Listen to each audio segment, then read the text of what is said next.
Continuam repercutindo em todo o mundo 2 projetos de lei apresentados no Congresso dos Estados Unidos que tratam da pirataria na rede mundial de computadores. Esses 2 projetos atendem pelas siglas SOPA e PIPA, uma mera coincidência as siglas formarem palavras em português. SOPA é a abreviação de Stop Online Piracy Act e PIPA significa Protect Intellectual Property Act. Traduzindo aqui, para a pirataria online, para parar a pirataria online, e PIPA, proteção à propriedade intelectual, ato de proteção à propriedade intelectual. O fato é que a sopa parece ser meio indigesta e a pipa não vai voar. Não vai voar, pelo menos por enquanto. Pois é, Lincoln, ambas essas proposições discutem novos parâmetros para o uso da internet, alterando questões referentes à propriedade intelectual e direitos autorais, como você acabou de falar. Bom, aqui no Brasil, uma das entidades que está vindo a público se manifestar contra a sopa e contra a pipa é a ABRINT, Associação Brasileira dos Provedores de Internet e Telecomunicações, entidade que representa os provedores regionais de internet. Quem está na ponta da linha conosco para conversar sobre esse assunto é o presidente da ABRINT, Wagner Maia. Muito bom dia, Wagner. Um prazer enorme tê-lo conosco aqui na Rádio Câmara. Bom dia, presidente. Bom, meu caro, em primeiro lugar, um pouco de alívio, né? Porque a tramitação desses 2 projetos está ameaçada por conta da repercussão mundial que eles tiveram, né?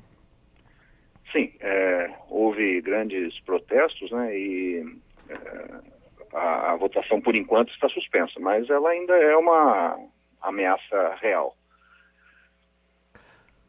Bom, Wagner, o que exatamente a aprovação dessas 2 propostas atingiria o resto do mundo no que diz respeito ao acesso a informações na internet, à própria navegação pelo usuário?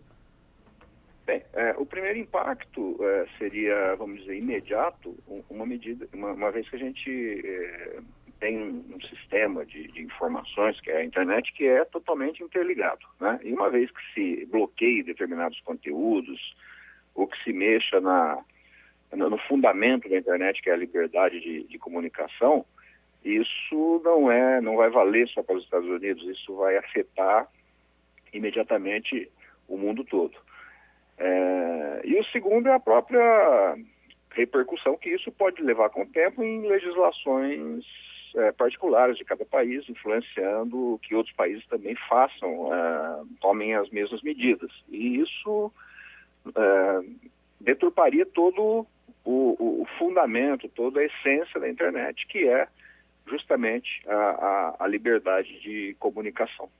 O que parece que está tentando se fazer é uma legislação que tende a tentar barrar algumas consequências dessa liberdade de comunicação, mas barrar pelo lado técnico. E isso é muito ruim, porque realmente vai afetar o fundamento básico da internet.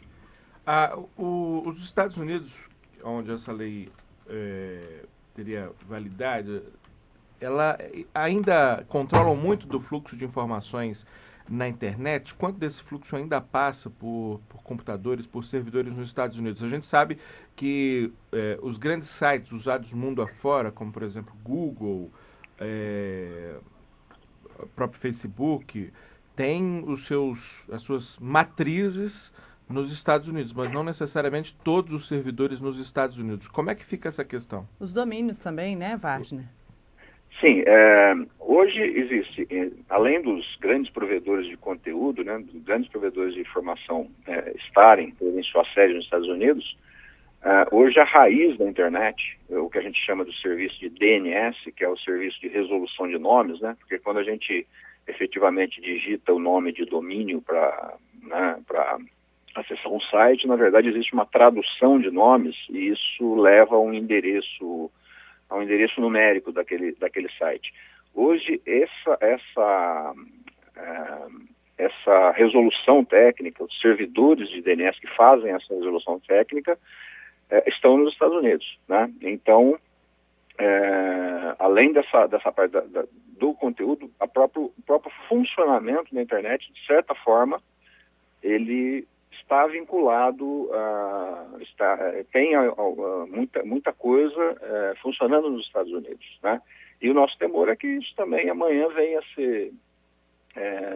ser mexido, venha a ser que essas leis acabam tendo um efeito até maior do que a gente espera, de simplesmente bloquear conteúdos, etc., nos sites de conteúdo, mas também mexer no funcionamento desses servidores. E aqui no Brasil, Wardner, a gente sabe que não há uma legislação específica, né, para regular a internet e possíveis crimes cometidos na rede, mas como que o Brasil se situa no que diz respeito ao campo legislativo em relação à pirataria na internet?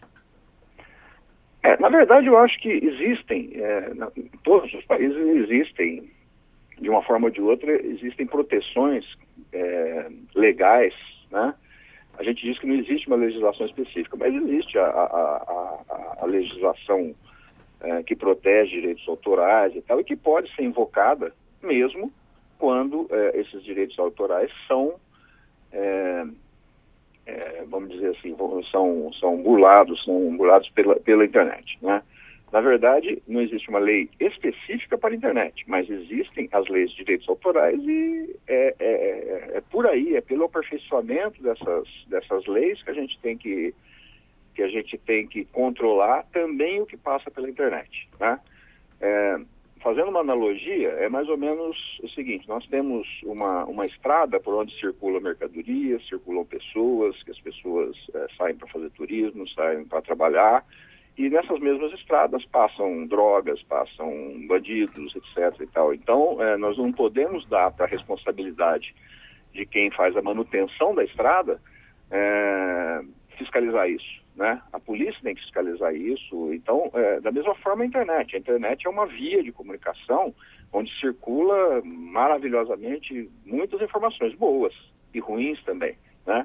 Então, é a lei de direitos autorais, é a lei de proteção de propriedade intelectual que tem que ser aperfeiçoada, mas não para tirar a essência da internet, não para mexer na forma que a internet funciona, mas simplesmente para coibir determinados abusos, que a gente sabe que eles existem, né? Hoje, os provedores de conteúdo, eles têm uma autorregulação que eles já retiram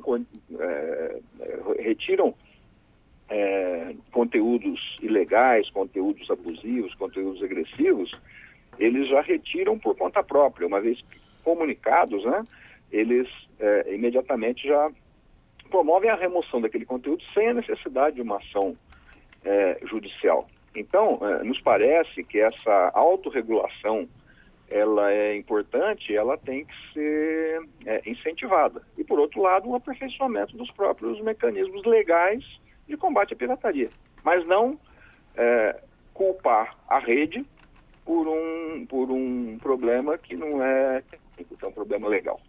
Nós estamos conversando com o engenheiro Wardner Maia, que é presidente da Abrint, a Associação Brasileira dos Provedores de Internet e Telecomunicações, repercutindo com ele a SOPA e a PIPA, os dois projetos de lei nos Estados Unidos que, a pretexto de combater a pirataria, podem limitar e muito a dinâmica da internet. Wardner, por falar nisso, eu queria repercutir com você essa notícia que ganhou o mundo, que dá conta da prisão do dono de um site, o site Mega Upload, que era um site de compartilhamento e que uma prisão que gerou um certo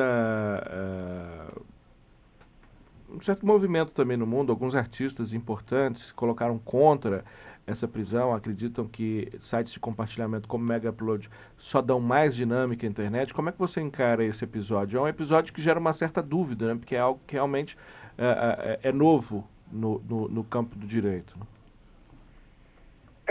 No caso, essa prisão, pelas informações que a gente tem, ela ocorre justamente no sentido de que foi um processo de direitos autorais que acabou levando à prisão desses sites. É um meio que nós diríamos até que, veja bem, não estou defendendo a prisão, mas é um meio que foi totalmente diferente do sentido que quer se dar nesses projetos Pipa e Sopa. Uhum. Né? Então, é um processo que correu na justiça e tal, e que esse proprietário desse site acabou sendo criminalmente responsável. Né? Acho que é uma coisa que tem que ser discutida. Não vejo na mesma ótica do projeto Sopa e Pipa, que é totalmente diferente, que é você querer mudar o funcionamento da internet. Né? Aí eu acredito que seja realmente a aplicação de leis que já existem para proteger direitos autorais. Né? Então é um caso totalmente distinto, acredito eu. Para concluir nossa entrevista, Wagner, o dia 18 de janeiro foi marcado pelos protestos das grandes empresas, né, das gigantes da internet, que entraram nessa briga contra os projetos Sopa e Pipa. E eu queria saber se, na sua opinião, eles surtiram o efeito desejado, já que eles estancaram, mesmo que temporariamente, os projetos, e se a Abrint e os seus associados pretendem entrar em movimentos semelhantes se o projeto voltar a andar. Eu acho que os protestos eles tiveram uma repercussão muito grande, e o adiamento, acredito eu, que só ocorreu em função desses protestos. E, então realmente não há como não dizer que eles surtiram efeito. A Abrint ela é composta por vários provedores, né, independentes, que atuam aí em várias cidades do Brasil, e ainda nós não tivemos uma ação específica dessa natureza, né, uma ação pública assim, dessa natureza, mas nós temos atuado nas discussões que ocorrem sobre esse tema nos fóruns específicos aí, como o fórum da internet, que aconteceu recentemente em São Paulo. Então a gente tem participado ativamente dessas discussões. Se tais iniciativas